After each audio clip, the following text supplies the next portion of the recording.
अब हम बात करने वाले हैं मेन डोर और उसकी रेमेडी के बारे में। अभी हमने सारे एंट्रेंस के बारे में समझा कि कैसे कैसे सारे एंट्रेंस जो होते हैं हमारे इफेक्ट करते हैं हमारी लाइफ में, और वो कैसे मेजर रोल प्ले करते हैं हमारी पूरी लाइफ में। अब हम देखेंगे क्या कि कौन सा मेन डोर का कैसे रेमेडी किया जाता है।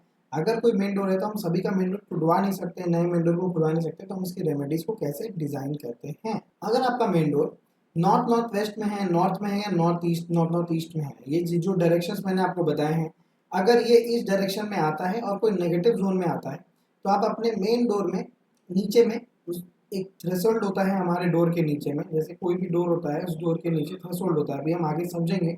वहां पर एल्यूमिनियम का स्ट्रिप लगाते हैं जिससे कि कोई भी नेगेटिव एनर्जी वहां से नहीं आ पाती, और अगर वो आती है तो वो बाहर ही रह जाती है। ये उस कलर का मेटल है, उस जोन का मेटल होता है जो उसकी नेगेटिव एनर्जी को ऑब्जॉर्व करके रोक कर रखता है।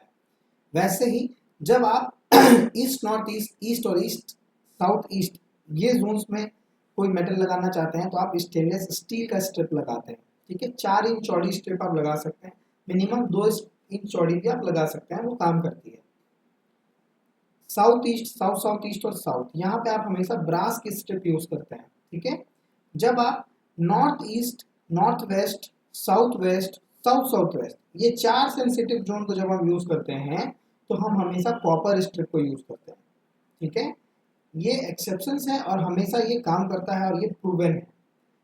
वेस्ट नॉर्थ वेस्ट, वेस्ट और वेस्ट साउथ वेस्ट, ऐसी जगह पे जब हम कोई मेटल यूज करेंगे तो हम आयरन की स्ट्रिप को यूज करेंगे। ठीक है, ये अलग अलग जोन्स के अपने अपने मेटल्स हैं। जिस पट्टी को आप लगाते हो उस डोर में, पर्टिकुलरली उस डोर में एंड टू एंड तक लगाते हो तो उसके बहुत अच्छे रिजल्ट्स मिलते हैं। नेगेटिव रिजल्ट जो उस पर्सन को आ रहे हैं उनकी लाइफ में, आपको सडनली बहुत अच्छे रिजल्ट देखने को मिलेंगे और वो नेगेटिव रिजल्ट का प्रभाव रुक जाता है। आप इस चार्ट से भी इस चीज को बहुत अच्छे से समझ सकते हैं। जैसे जैसे जो मेटल स्टार्ट होता है उस मेटल के अकॉर्डिंग हम उस चीज को यूज करते हैं। हम हमेशा वॉशरूम में कोई भी डोर लगवाते हैं, अगर आप किसी के घर का डिजाइन कर रहे हैं, आप वॉशरूम का डोर बना रहे हैं, तो आप हमेशा डोर क्लोजर यूज कीजिए। वॉशरूम की जो भी एनर्जी होती है वो राहु की एनर्जी होती है, वहाँ पे जो एयर पार्टिकल्स होते हैं उसमें भी राहु की एनर्जी होती है। तो आप जैसे ही डोर क्लोजर लगाते हैं तो ऑटोमेटिकली आप देखेंगे वो डोर हमेशा बंद रहता है, गलती से भी वो डोर खुलता नहीं, जिससे हमारे घर में राहु की एनर्जी नहीं आती है, और वो ऑटोमेटिकली एक तरह से आपने सेफ्टी मेजर्स को यूज किया हुआ होता है। थ्रेशोल्ड हमारे डोर के इस सेक्शन को कहते हैं, जो यहाँ से यहाँ तक पूरा सेक्शन होता है, आपको इसके बीच में ये पट्टी लगानी पड़ती है। जैसा मैं आपको बताऊं तो ये थ्रेशोल्ड होता है, ये पूरा एरिया जो यहाँ से स्टार्ट होगा और पूरा यहाँ तक, ये चौखट जिसको कहते हैं, वो यूज होता है। यहाँ पे आप इस पट्टी को लगाते हैं यहाँ से यहाँ तक। ऐसा नहीं है कि आपको यहाँ पे पूरा ऊपर तक लगाना होगा, ये बिल्कुल भी नहीं है। आप यहाँ से स्टार्ट करके पूरा यहाँ तक लगा सकते हैं। देखिए, थ्रेशोल्ड ये होता है, अगर आप कोई मेटल का स्ट्रिप नहीं लगा पा रहे हैं तो आप उस पर्टिकुलर कलर का, जोन का कलर भी यूज कर सकते हैं और थ्रेशोल्ड में पेंट कर सकते हैं इस तरह से, जिससे कि आपको उससे भी रिजल्ट मिलते हैं। कम रिजल्ट मिलते हैं लेकिन मिलते जरूर है। ऐसे हमने लगाए हैं मेन डोर्स में, तो आप इस तरह से लगाते हैं, जिसमें कि ये चौड़ी पट्टी है जिसकी वजह से ये थोड़ी सी दिख रही है, उधर भी और इधर भी, बीच में इसका गेट है। देखिए, एंट्रेंस को अगर हम ब्लॉक करते हैं तो इसका एक ये भी प्रोसेस होता है कि हम इंजीनियर को बुलाएं, वो आपके मार्बल को या आपके फ्लोर को कट करे, 1 इंच चौड़ा गड्ढा करता है वो, और उसके अंदर वो स्ट्रिप को घुसा देता है, जैसे ये अभी इंजीनियर घुसा रहे हैं इसके अंदर। तो ये इमेज से आप समझ पाएंगे कि ऐसे भी ये ब्लॉकर को यूज किया जाता है। ये भी बहुत इफेक्टिव रेमेडी होती है।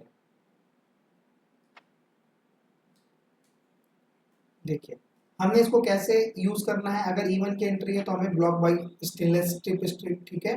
E2 की है block bye aluminium strip, E3 की है आइडियल फॉर एंट्री, E4 की है आइडियल फॉर एंट्री, W1 है ब्लॉक बाय आयरन स्ट्रिप। ये मैंने सारा चार्ट बनाया हुआ है, जिससे कि आपको बहुत ही क्लियरली एक विजन मिल जाएगा कि मुझे अगर कोई एंट्री दिख रहा है तो मुझे कौन से मेटल को यूज करना है और कौन से स्ट्रिप को लगाना है।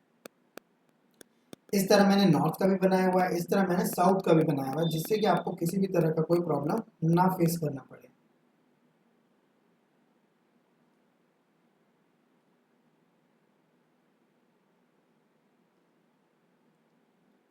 तो यहाँ पे हमारा मेन डोर का जो चैप्टर होता है वो कंप्लीट होता है। हमने ये समझ लिया कि मेन डोर हमेशा साफ सुथरा होना चाहिए, कहाँ कहाँ से नेगेटिव इफेक्ट्स आते हैं, हमारे कंस्ट्रक्टेड पार्ट का मेन डोर कैसा होता है, मेन डोर की रेमेडीज हम कैसे करते हैं।